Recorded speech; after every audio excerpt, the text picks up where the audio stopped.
Welcome, Wanderer. Pull up a chair and listen closely, because the story I am about to tell you might save your life, or it might damn you. This is the story of Tamriel without the Oblivion Crisis, a world where Emperor Uriel Septim VII survived that fateful night in the Imperial Prison, where the mythic dawn failed, where the gates to Oblivion never opened, and Martin Septim never made his sacrifice. You think that sounds like a better world? You are wrong. Sometimes, the worst disasters are the ones that never happened, because they leave us unprepared for the horrors that follow. An empire that never falls never learns why it should have, and what I am about to reveal might make you grateful for every catastrophe that forced your world to change.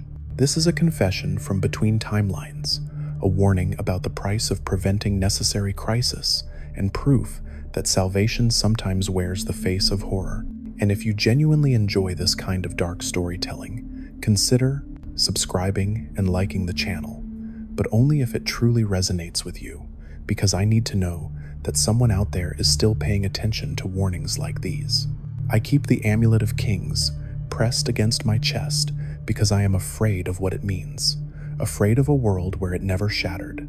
You need to understand something before I go any further. The Oblivion Crisis was supposed to happen. It had to happen. Without it, Tamriel became something worse than ash and fire. It became a rotting corpse that refused to die. Let me tell you how it began, or rather, how it did not begin. The date was the 27th of last seed, year 433 of the Third Era. Emperor Uriel Septim VII descended into the Imperial Prison to escape assassins of the mythic dawn. In my world, in the world you know, those assassins found him. They killed him. They took the amulet. The gates opened. Oblivion poured through. Martin Septim, a priest who never knew his own blood, became the dragon that saved us all. But I am not from that world. In the world I come from, the assassin's blade missed, turned aside by what the scholars call fate, but what I know was simple luck. Bad luck. The worst luck Tamriel ever had. Captain Renault knocked the dagger from the cultist's hand at the last possible second. Emperor Uriel lived to see another dawn. He walked out of those sewers with the amulet still around his neck and returned to his throne to rule an empire that did not deserve salvation. The mythic dawn scattered like rats. Mankar Camoran's grand design crumbled before it truly began. His cult was hunted down over the following months by the blades, their prophets burned, their sacred texts scattered to ash. The barriers between Mundus and Oblivion remained sealed. The dragonfires continued to burn in the Temple of the One, eternal and unbroken, a promise that would become a lie. And Martin Septim, my brother in another life, continued his quiet service as a priest in Kvatch. He never knew he carried the blood of dragons. He never knew he was destined for anything more than morning prayers and evening contemplation. He died of a fever 16 years later, unknown, unremarkable, unmourned by any but his small congregation. I watch from my vantage point between worlds, and I wonder if that was the real tragedy. Not that he died, but that he never became what he was meant to be. The Third Era stretched on like a diseased limb that refuses to fall off, year after year, decade after decade. Emperor Uriel grew old, then older, then ancient. His sons squabbled over succession rights. The machinery of empire ground forward, creaking and groaning, held together by momentum and the weight of history rather than any true strength. Without the crisis to unite them in desperation, the provinces grew bold in their resentment. Black Marsh festered under imperial rule. The Argonians remained slaves to Dunmer masters, generation after generation, their rage building but never boiling over. There was no hist warning, no preparation for an invasion that never came, no an exilial to rally the people, just the slow, grinding continuation of centuries of oppression. The abolition of slavery that came in the wake of the crisis in your timeline never happened in mine. Why would it? The empire had no reason to make concessions, no desperate need to keep provinces loyal during a time of existential threat. So the chains remained, and the Argonians, those patient children of the Hist, waited and waited. And are waiting still, I suspect, in whatever dark future that timeline leads to. Morrowind did not burn in a single cataclysmic moment. Instead, it died slowly, agonizingly, like a man bleeding out from 1,000 small cuts.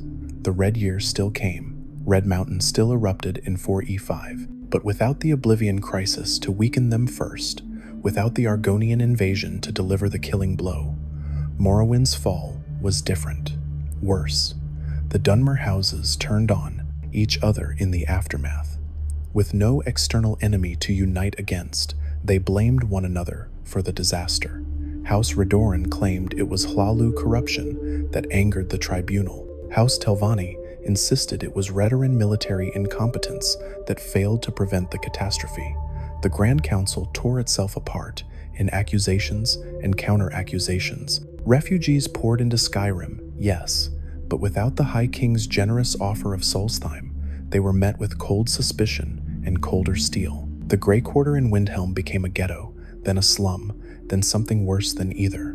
The Dunmer learned quickly that in this timeline, no one was coming to save them, because there had been no crisis to teach Tamriel the value of unity. The Aldmeri Dominion found no opportunity in catastrophe, no weakness to exploit. And here is where it gets complicated, where the threads of what might have been tangled into knots I am still trying to unravel. The Thalmor never rose to prominence. That radical fringe group that exploited the Oblivion Crisis to seize power in the Somerset Isles remained exactly that, a fringe group, marginalized, ignored. The Crystal Tower never fell to Daedric hordes because no hordes came. The Altmer never needed saviors, and so the Thalmor could not claim to be any.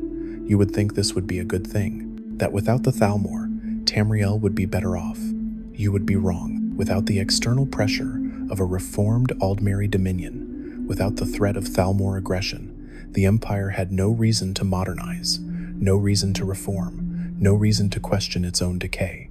It simply continued, year after year, a golden monument to its own past glory, with nothing but rot beneath the guilt. The Great War never happened. The White Gold Concordat was never signed. Talos worship continued unabated. But here is what no one tells you. Here is what I learned watching that timeline unspool. The persecution of Talos worship that came with the Concordat, as terrible as it was, gave the Empire's critics something concrete to oppose. It gave them a unifying cause. It gave them a reason to care. What do you think the Stormcloak Rebellion would have looked like if you removed the ban on Talos from the equation? I will tell you, it would not have looked like anything, because it would not have happened. Or if it did, it would have been smaller, quieter, meaningless. Just another border skirmish in an empire slowly crumbling from within, rather than burning from without. Ulfric Stormcloak might never have become the man he was. The voice he learned would have been used for different purposes, or perhaps no purposes at all. The civil war that divided Skyrim in 4E 201 simply did not occur.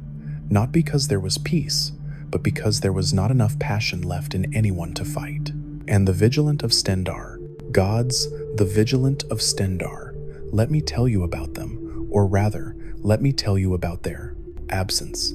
The Vigilant was founded after the Oblivion Crisis as a direct response to the horrors Mehrunes Dagon unleashed. They dedicated their lives to hunting Daedra, vampires, werewolves, witches, any creature that preyed on mortals. They were fanatics, yes, but they were necessary fanatics. They were a check on forces that would otherwise run rampant. Without the crisis, they were never founded, and the Daedric cults flourished. You have to understand what that means. Mehrunes Dagon's followers did not disappear just because their grand plan failed. The Mythic Dawn was crushed, yes, but Daedra worship is eternal.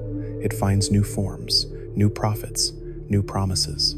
Without the Vigilant to hunt them down, the shrines in the wilderness grew in power and number. The House of Horrors in Markarth claimed a dozen victims before anyone noticed. The Coven in Morthal grew to 50 members before a passing adventurer stumbled upon their ceremonies. Boethiah's cultists operated openly in some holds, promising glory to anyone willing to prove their worth through murder. The College of Winterhold, without the reforms that came in the wake of Skyrim's post-crisis distrust of magic, grew dangerously experimental. They delved into arts that should have remained buried. Conjuration of the forbidden sort became commonplace. Students summoned entities they could not hope to control, and the Empire, in its hollow strength, did nothing, because it could do nothing, because it had grown so comfortable in its power that it had forgotten how to respond to threats that could not be met with legions and steel. What do you think really happened here? Drop your thoughts in the comments. I would like to know if I am the only one who feels this way. Emperor Uriel finally died in 4E53 at the age of 141, having clung to life and power far longer than any man should. His son, Uriel Septim, took the throne, a man in his 80s, ascending to rule an empire that had ceased to matter. The Fourth Era began not with the end of the Oblivion Crisis, but with nothing, just the seamless continuation of the Third. No dramatic break, no moment of reckoning. Just one old man dying, and another old man taking his place, while the world slowly rotted around them. Uriel tried to reform things. Give him credit for that. He saw the decay. He understood that something had to change. He attempted to reorganize the Legion, to rebuild infrastructure, to restore the Elder Council to something resembling competence. He failed in all of it, because the thing about slow decay is that everyone becomes invested in it. The corruption is not a bug, it is the system. The provincial governors who skimmed taxes, the merchant guilds who bribed officials, the noble houses who secured favorable laws, they all benefited from the current arrangement. They had no interest in seeing it change, and so it did not change. Skyrim in 4E201 was a different place in my timeline. The Jarls held more power than they should. The holds operated almost as independent kingdoms, paying only lip service to imperial authority. Solitude maintained the illusion of imperial control, but everyone knew it was just that, an illusion. The civil war I mentioned earlier, the one that did not happen.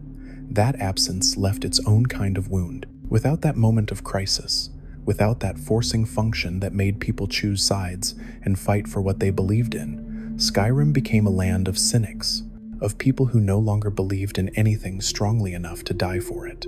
The Greybeards still resided on the throat of the world. They still taught the way of the voice, but without the blades to serve as a counterpoint, without that tension between the pacifist philosophy and the warrior's need, their teachings became stagnant. They became curators of a museum rather than keepers of a living tradition. And then Alduin returned. The World Eater came as prophesied, because some things cannot be changed. Some appointments cannot be missed.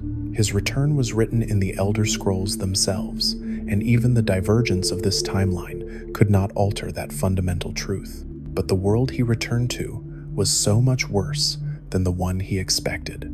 In your timeline, Alduin awakened to find an empire weakened but passionate, divided but alive, a land of people who had been tested by crisis and found they still had the strength to stand.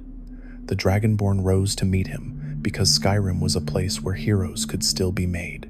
In my timeline, Alduin found an empire that had never been tested, never been forced to prove itself, never been given the opportunity to fail so that it might learn to succeed. The Dragonborn still appeared, that much was destiny, but the world around them was so different that I am not certain they could have prevailed, not because they lacked power, but because they lacked the support system that made victory possible. The Blades were a shadow of what they should have been. The Greybeards were too isolated. The Jarls were too concerned with their own petty power struggles. The common people had grown so cynical that they barely registered one more crisis in a long line of managed crises. And all of this because one blade missed its mark on one night in the Imperial Prison. I have walked through the ruins of possible futures. I have seen timelines branch and split and merge back together like rivers flowing to the sea. Most of them make sense. Most of them follow patterns you can trace if you look closely enough. But this one haunts me because the Oblivion Crisis was horror. It was death and destruction and suffering on a scale Tamriel had not seen in centuries. Entire cities were destroyed, thousands died. The Septim dynasty ended in sacrifice and blood. And yet, for all that pain, for all that loss, it was necessary. It was the fire that burned away the rot before the rot could consume everything. It was the crisis that forced change before change was impossible. It was the moment that reminded Tamriel what it meant to stand for something beyond mere survival. Without it, the empire did not fall. It simply continued, year after year, decade after decade, century after century, a walking corpse that refused to lie down, strong walls with rotting foundations, a golden facade painted over wood that was nothing but termites and dust. You asked me at the beginning why I hold the amulet so tightly, why I am afraid of what it means. This is why. Because in my hands I hold the instrument of Tamriel's salvation, the thing that should have shattered, the seal that should have broken, so that it might be reforged into something stronger, and I prevented it. Through luck or fate or divine intervention, I prevented the crisis that needed to happen. Martin never became the dragon of the hour. He never made his sacrifice. The amulet never shattered. Kvatch never manifested to drive back Mehrunes Dagon. The covenant was never broken, which means it was never renewed. And now, 200 years later, I look at the world I saved, and I see only damnation. The Daedra still wait beyond the veil. The Aldmeri Dominion eventually formed anyway, centuries late, without the pressure that might have tempered their fanaticism into something survivable. Black Marsh remains enslaved. Morrowind died slowly instead of quickly. The Vigilant of Stendarr was never founded. Skyrim faces Alduin with an empire that is mighty in appearance but hollow in truth. I saved Emperor Uriel Septim VII. I prevented the Oblivion Crisis. I kept the Third Era alive, far past its natural end, and I damned all of Tamriel in the process. This is my confession. This is my warning. Sometimes, the worst disasters are the ones that never happened. Sometimes, mercy is cruelty. Sometimes, salvation requires sacrifice, and preventing that sacrifice is the greatest evil you can commit.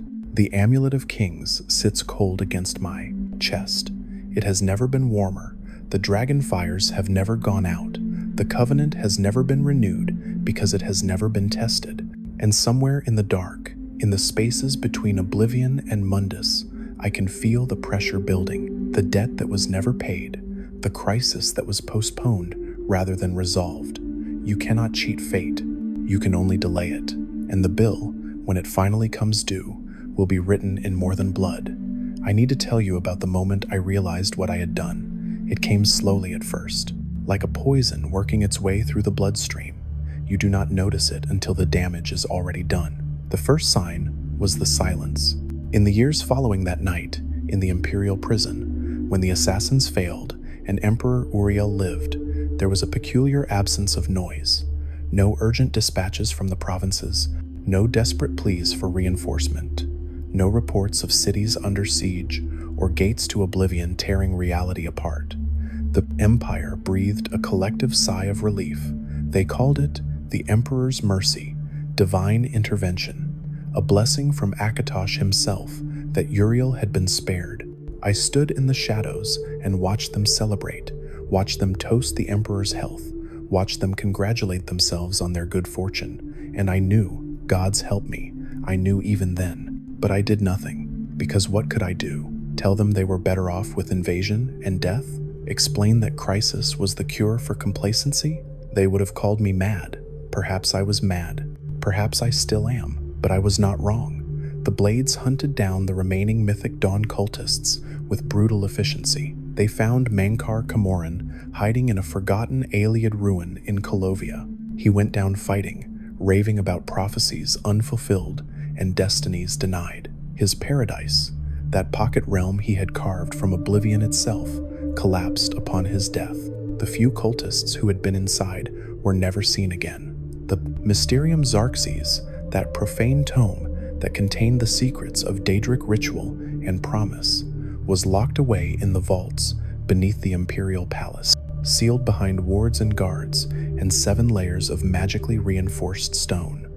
But I have walked enough timelines to know that you cannot lock away knowledge. You can only delay its rediscovery.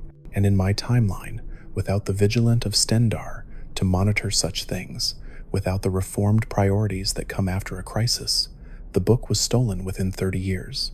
They never found out who took it, or if they did, the records were suppressed. But I can tell you this much. The Mysterium Xarxes began circulating among certain circles. Copies were made, interpretations were written, new cults formed, each claiming to be the true inheritors of Mankar Camoran's vision. And the Empire, comfortable in its strength, barely noticed. Let me paint you a picture of the world as it unfolded without the crisis. The Legion remained stationed primarily in Cyrodiil and along major trade routes. With no existential threat to respond to, they focused on what legions focus on when there are no wars to fight: internal policing, tax collection, maintaining order among populations that increasingly did not want them there. They became an occupying force in their own empire, resented rather than respected, feared rather than admired. In Hammerfell, the Red Guards chafed under Imperial rule, but lacked the catalyst to justify rebellion. The Crowns and the Forebears remained locked in their ancient rivalry, each appealing to the Empire to support their claims. The Empire played them against each other, as empires do, keeping the province divided and therefore weak. Without the Great War to unite them against a common enemy, Hammerfell never achieved the independence they won in your timeline. They remained Imperial subjects, their warriors performing mercenary work for Legion commanders who barely respected them, their pride slowly eroded by the grinding machinery of bureaucratic control. In High Rock, the Bretons continued their endless intrigues and political games. The Kingdom of Orsinium was sacked again in 4E43, with both Hammerfell and High Rock participating in its destruction. Because without external threats, without pressure from a reformed Aldmeri Dominion or the chaos of post-crisis power vacuums, the humans of northwestern Tamriel had nothing better to do than repeat the mistakes of history. Orsinium was rebuilt again, and it will be destroyed again, I am certain of it, because that is what happens in a world where nothing ever changes, the same patterns repeat forever. The orcs deserve better than this. They all deserve better than this. Valenwood remained under Imperial control, but it was a hollow control. The Bosmer clans paid taxes and gave lip service to Imperial authority while pursuing their own agendas. Smuggling flourished. Banditry was endemic. The walking brass, those ancient automata left over from who knows what forgotten age, occasionally activated and destroyed entire settlements. The Legion response was always too little, too late, not because they lacked resources, but because they lacked will.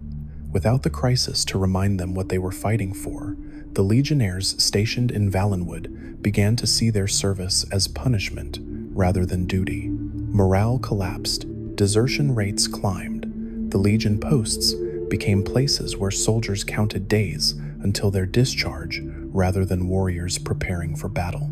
And elsewhere, gods, what happened to elsewhere breaks my heart in ways I struggle to articulate. The Main was assassinated in 4E24, just as in your timeline, but without the Void Knights that followed, without the Thalmor's false claim of returning the moons, elsewhere simply fractured. Anaquina and Palatine split into warring kingdoms. Neither side had the strength to conquer the other. Neither side would agree to reunification. The Khajiit turned on themselves, clan against clan, kingdom against kingdom. The moon sugar trade became a weapon rather than a sacrament. Skooma production exploded as desperate clans sought any advantage, any source of income, any way to fund their endless petty wars. The Empire could have intervened, could have imposed peace, could have done something, but why would they? A divided elsewhere posed no threat. A fractured province was easier to control than a unified one, so the Empire let them bleed, and they are bleeding still.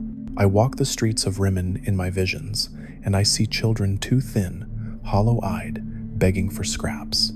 I see moon sugar dens where Khajiit waste away chasing oblivion. I see battlefields where brother kills brother over disputes that no one can even remember the origin of anymore.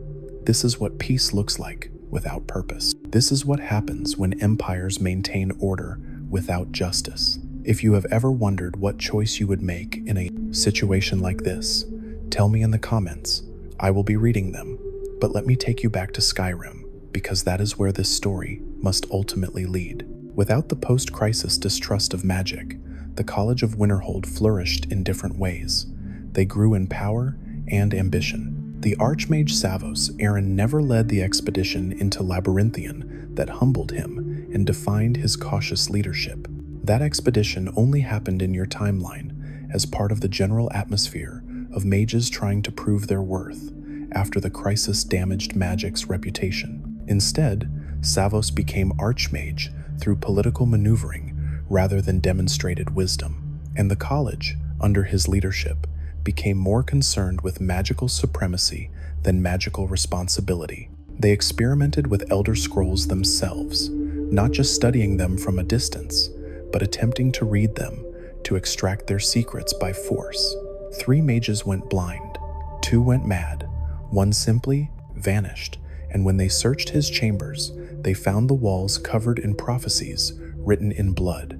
The Eye of Magnus was discovered and brought to the college in 4E 189, but without Ancano and the Thalmor infiltration that characterized your timeline, without the external pressure that created urgency, the college's approach was different. They tried to harness it slowly, carefully, over years rather than months. It worked about as well as you would expect. The explosion that resulted was visible from Windhelm. The college was nearly destroyed. Dozens of mages died. The town of Winterhold, already precarious on its crumbling cliff, lost another section to the sea and the Eye itself. They never managed to seal it properly. It sits in the Hall of Elements still, pulsing with power, contained by wards that weaken a little more each day. The college keeps trying to study it, keeps trying to unlock its secrets. One day, those wards will fail, and when they do, I suspect the entire northern coast of Skyrim will pay the price. This is what happens when there is no crisis to teach restraint, when there is no catastrophe to remind people that some doors should remain closed. The companions continued their traditions in Jorrvaskr. They took contracts, they trained warriors, they upheld the old ways. But something was missing. Without the renewed sense of purpose that came from defending Skyrim during the crisis, without that moment of testing that proved their relevance, they became increasingly anachronistic. Young Nords stopped joining. The companions became a haven for those who could not fit anywhere else, rather than a destination for the ambitious and capable. Their circle remained infected with lycanthropy, but unlike in your timeline, no one ever challenged Kodlak Whitemane's growing discomfort with the condition. He died in 4E 197, still carrying Hircine's curse, his spirit unable to reach Sovngarde. The remaining companions tore themselves apart, arguing over succession. Some claimed the curse was a blessing and should be embraced. Others demanded a cure they did not know how to find. Jorrvaskr stands empty now in 4E 201. The companions disbanded after killing each other in a civil war that lasted 3 nights and left 17 dead. The Dark Brotherhood still operates from their sanctuary near Falkreath, but without the post-crisis paranoia, without the heightened security and increased vigilance that came after Mehrunes Dagon's invasion, they grew bold, too bold. They accepted a contract to assassinate Jarl Siggeir of Falkreath. The job was executed perfectly. The Jarl died without anyone seeing his killer, but the investigation afterward uncovered enough evidence to lead Legion soldiers directly to the sanctuary door. The Black Sacrament still gets performed. I have seen it. Desperate souls still pray to the Night Mother, but there is no Dark Brotherhood left in Skyrim to answer. The family was annihilated by Legion blades in 4E 188. Cicero still rides his wagon northward with the Night Mother's corpse, searching for the sanctuary. He will be disappointed by what he finds. And the Thieves Guild, oh, the Thieves Guild. Without the post-crisis economic upheaval, Without the shift in power dynamics that created opportunities for clever thieves, the guild never recovered from the betrayal of Mercer Frey. Mercer stole the skeleton key in 4E 176, just as in your timeline. But instead of a thriving operation that could absorb the loss, he gutted a guild already in decline. By the time anyone realized what had happened, the damage was catastrophic. The Ragged Flagon sits abandoned. The Ratway is controlled by common bandits. The Grey Fox, that legendary figure who once defined the guild's golden age, became a cautionary tale rather than an inspiration. Nocturnal Shrine stands in Twilight Sepulchre, still angry, still betrayed, the skeleton key still missing. But there is no guild left to fix the situation. No one even remembers why luck has drained from Riften and its surroundings. This is what I mean when I say the foundations were rotting. These institutions, these organizations that defined Skyrim's character, they all failed in my timeline, not because they were attacked from outside, but because they hollowed out from within. Riften itself became a cesspool of corruption worse than anything Skyrim had ever seen. Without a functioning Thieves Guild to regulate criminal activity, every petty thug and amateur bandit tried to claim territory.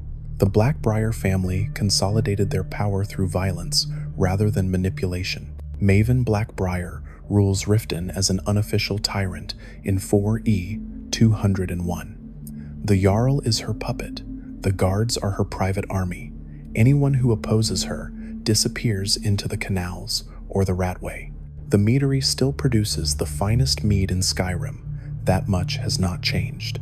But the price paid for each bottle is measured in suffering that most never see. Markarth remains the city of stone and silver and blood. The Forsworn still raid from the hills, still claim the Reach as their ancestral homeland, still fight a guerrilla war against Nord occupation. But without the Stormcloak Rebellion to distract Imperial resources, the Legion stationed in the Reach is larger and more brutal. They do not try to win hearts and minds. They simply kill anyone suspected of Forsworn sympathies. The Forsworn respond in kind. The cycle of violence spirals ever upward. Entire villages are depopulated. The Reach becomes a wasteland where both sides commit atrocities and blame the other for escalating. In Cidhna Mine, the prisoners rot in darkness. They are never released, never rehabilitated, simply left to die in the dark, digging silver that enriches the Silverblood family while they waste away. This is justice, in a land where no one remembers what justice looks like. Whiterun sits in the center of it all, trying to maintain neutrality in a world that no longer respects neutrality.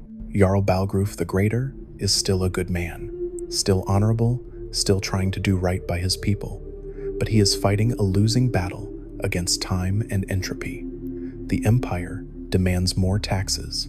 The Holds demand he choose sides in disputes he wants no part of. The common people grow desperate as trade routes become dangerous and merchants stop coming. Dragon's Reach stands above the city, named for a dragon trap that was used once centuries ago. The Jarl sometimes goes up there alone and looks at that ancient device and wonders if dragons will ever return. He does not know yet, but he will find out soon enough. Solitude maintains its facade of imperial grandeur. The Blue Palace gleams.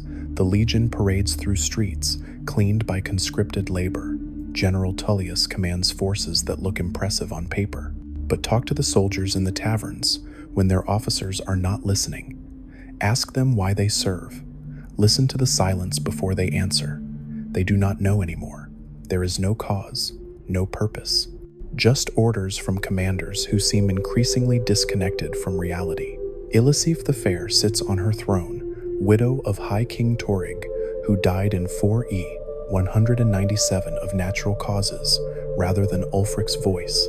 She is a figurehead. Everyone knows it. She knows it. The Elder Council pulls her strings from across the continent. They dictate policy. They control trade. They decide which holds receive resources and which go without. Skyrim has become a vassal state in all but name, and no one has the strength or will to change it. Dawnstar suffers nightmares, the same nightmares as in your timeline. Vermina's influence is not dependent on whether the Oblivion Crisis occurred, but without the Vigilant of Stendar, without anyone who understands Daedric influence, the town simply accepts the nightmares as a curse they must endure.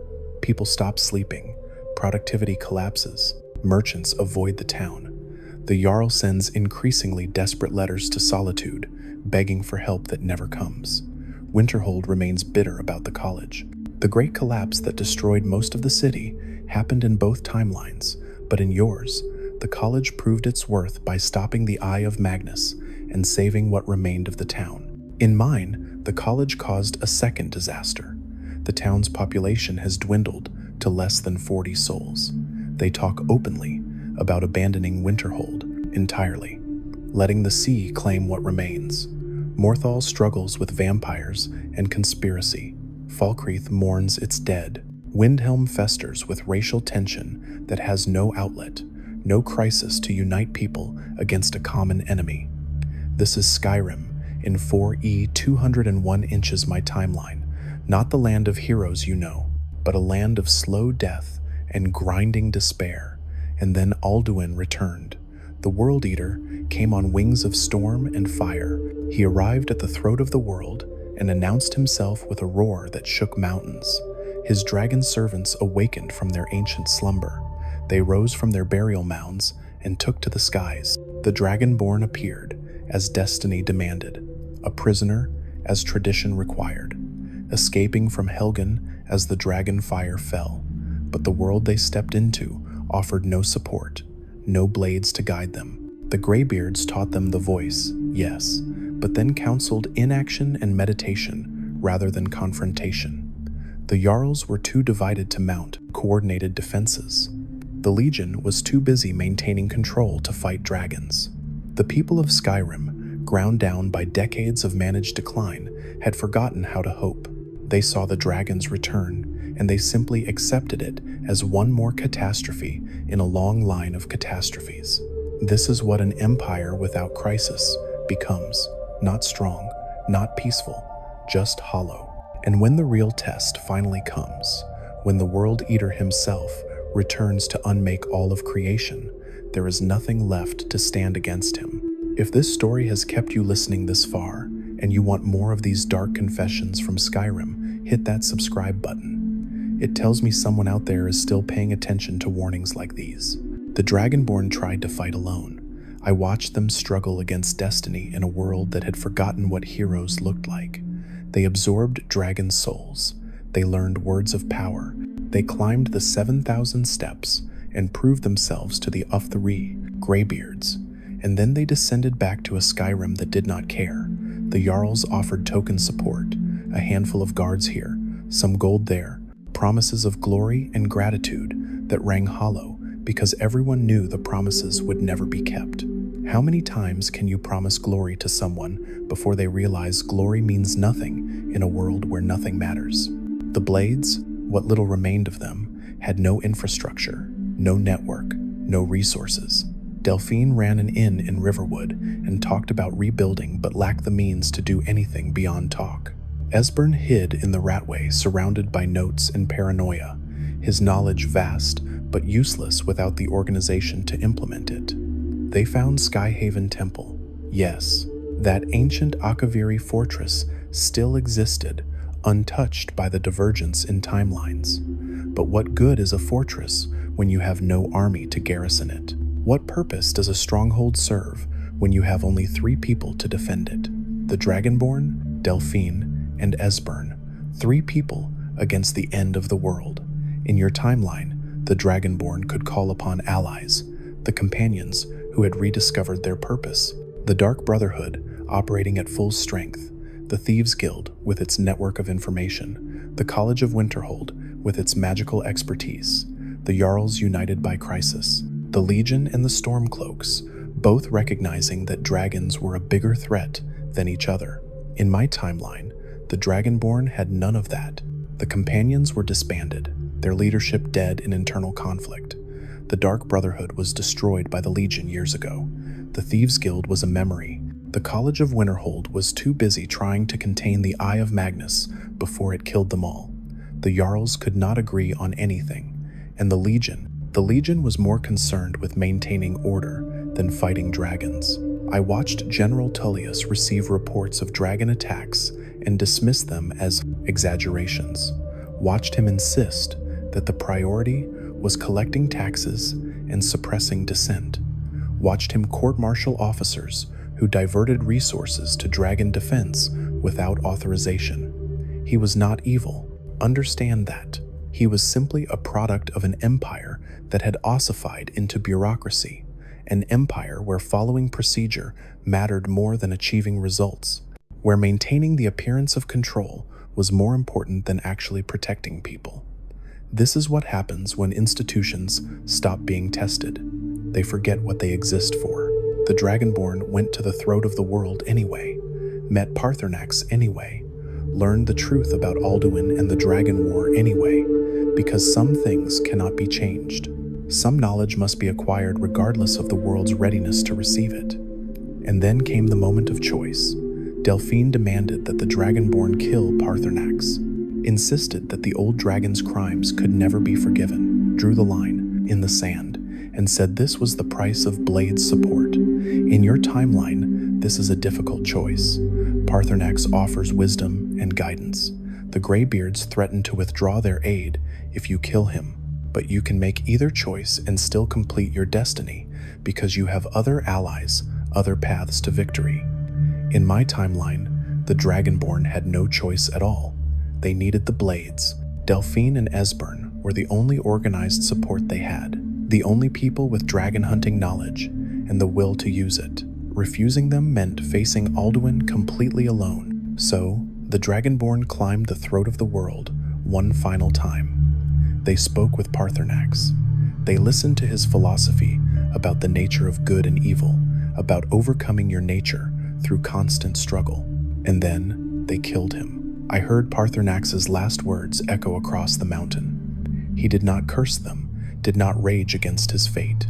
He simply said that he understood that this too was part of the way of the voice, that even in death, he would serve by teaching the final lesson that some worlds are not worthy of redemption. The Greybeards sealed the throat of the world after that, locked the gates, withdrew from the world entirely. If Skyrim wanted to reject wisdom in favor of expedience, then Skyrim could face the consequences without their guidance. The Dragonborn descended alone, carrying a burden they should never have had to bear. They learned Dragonrend from the ancient heroes in Sovngarde eventually. They fought Alduin in that Hall of Valor, where the honored dead feast eternal. And here is where the timeline fractures in ways I still do not fully understand. In some versions of my world, the Dragonborn defeats Alduin. They save the world at tremendous personal cost. They return to Skyrim, a broken hero in a broken land. They try to rally people to rebuild, to reform, to learn from the crisis that finally came. But by then it is too late. The Empire cannot change. The provinces cannot unite. The damage runs too deep. Skyrim survives Alduin, only to collapse into civil war within a decade. The Dragonborn watches everything they fought for turn to ash and realizes that some victories are worse than defeat. In other versions, the Dragonborn fails, not through lack of power or skill, but through exhaustion, through the weight of fighting alone for so long. They face Alduin in single combat without the support of heroes and allies who in another timeline would have helped them reach this moment stronger, better prepared, more ready for the ultimate confrontation. Alduin devours them, devours their soul, adds their power to his own, and then the World Eater descends upon Nirn to finish what he started. The Empire, in its hollow strength, tries to fight. They marshal legions. They draft soldiers.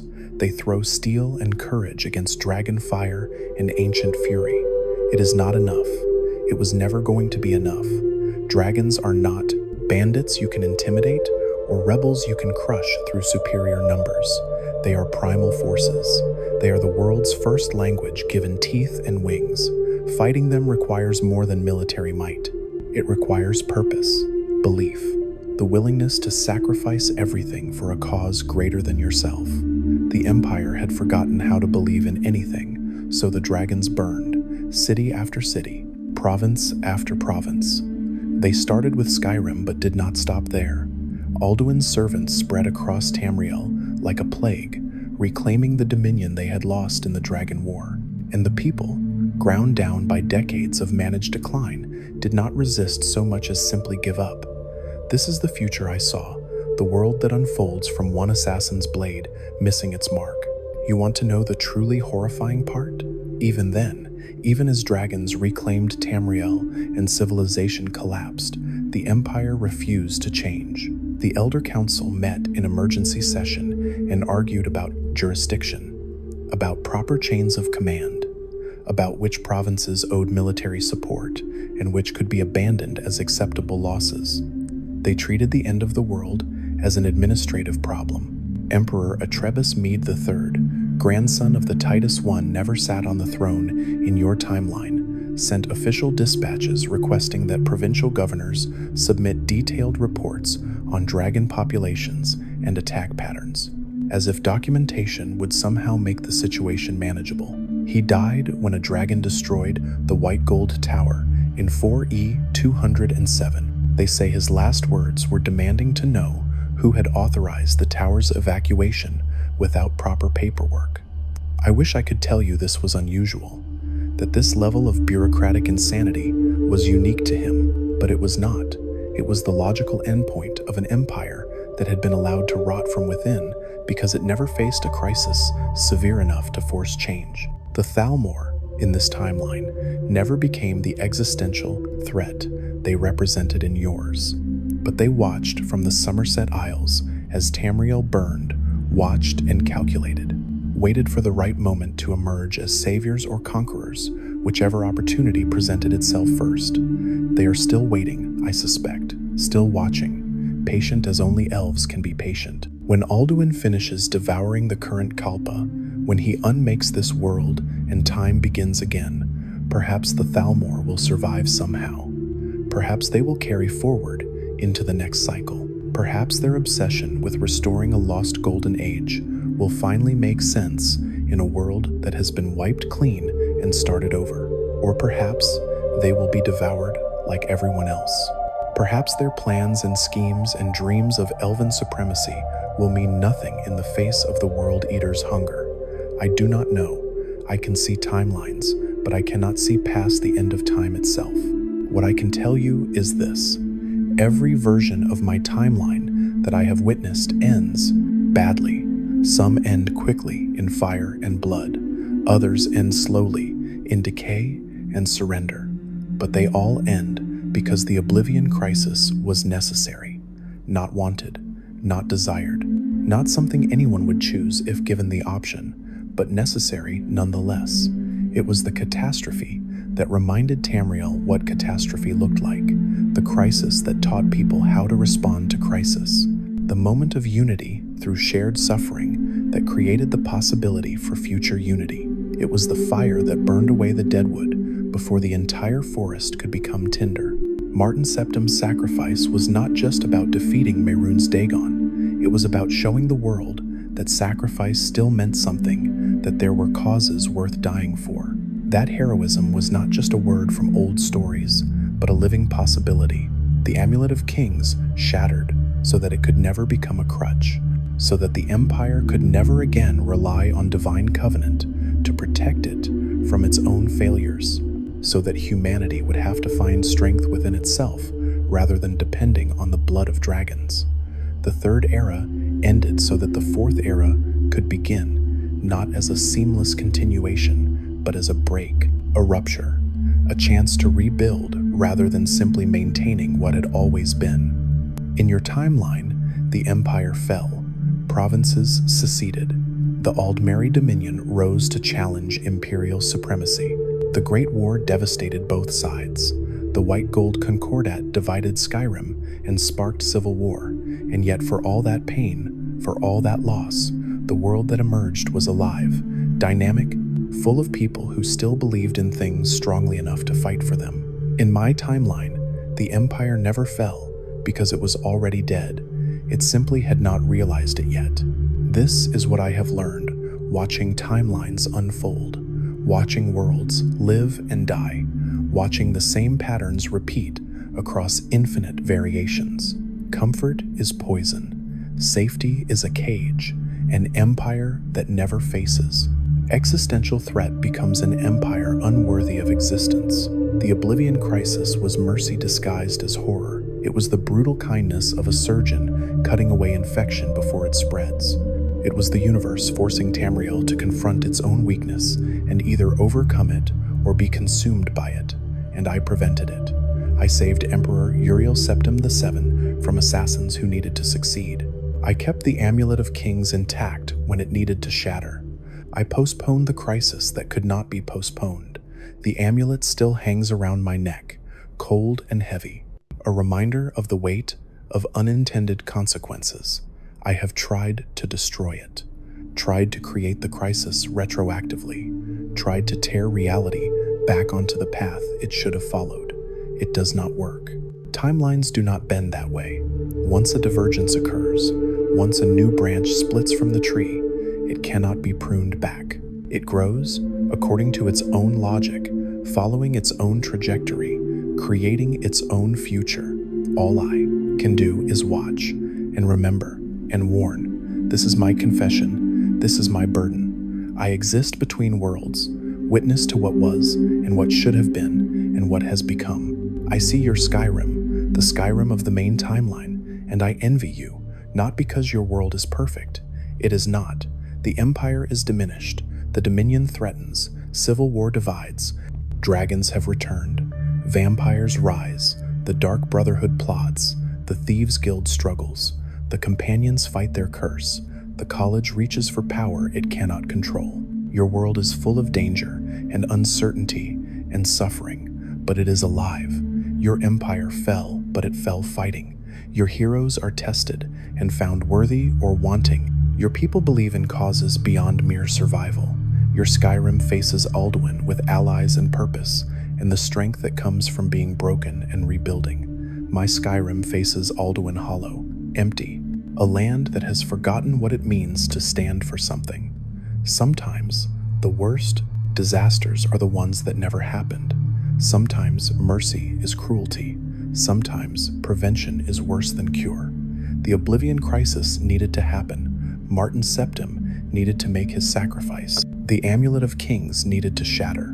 The Septim dynasty needed to end, not because anyone wanted it, but because Tamriel needed to be reminded that empires fall, that power does not last forever, that comfort and safety are temporary at best and fatal at worst. An empire that never falls, never learns why it should have. I clutch the Amulet of Kings, and I pray to gods who may or may not be listening. I pray that someone, somewhere, learns from my mistake, that when the moment comes, when the blade is poised, when the choice must be made between preventing disaster and allowing necessary change, they choose wisely. Better a world burned and rebuilt than a world that slowly rots from within. Better a crisis that forces growth than comfort that enables decay. Better heroes tested by fire than victims ground down by bureaucracy. The crisis that never came still haunts us with what might have been, and in the dark, in the spaces between timelines, I hear the World Eater's laughter, patient, eternal, inevitable, because he knows what I know now, that without crisis, without challenge, without the constant pressure to adapt or die, everything eventually becomes food for dragons. The Oblivion Crisis was not Tamriel's punishment, it was Tamriel's salvation, and I prevented it. This is my confession, this is my warning. This is the knowledge I carry across timelines and worlds and possibilities. Sometimes the disasters that never happen are more catastrophic than the ones that do. Remember that. When the next crisis comes, when the easy choice is to prevent it, and the hard choice is to let it unfold and meet it with courage. Choose hard, choose growth, choose the fire that purifies over the rot that consumes, because the alternative is my world, and my world is ending. The Amulet of Kings burns cold against my chest. The dragonfires still burn in a temple of the one that stands in a city about to fall. The covenant that was never broken will never be renewed. and somewhere beyond the veil of mortality and time, the World Eater waits. He has always been patient. He knows he has already won.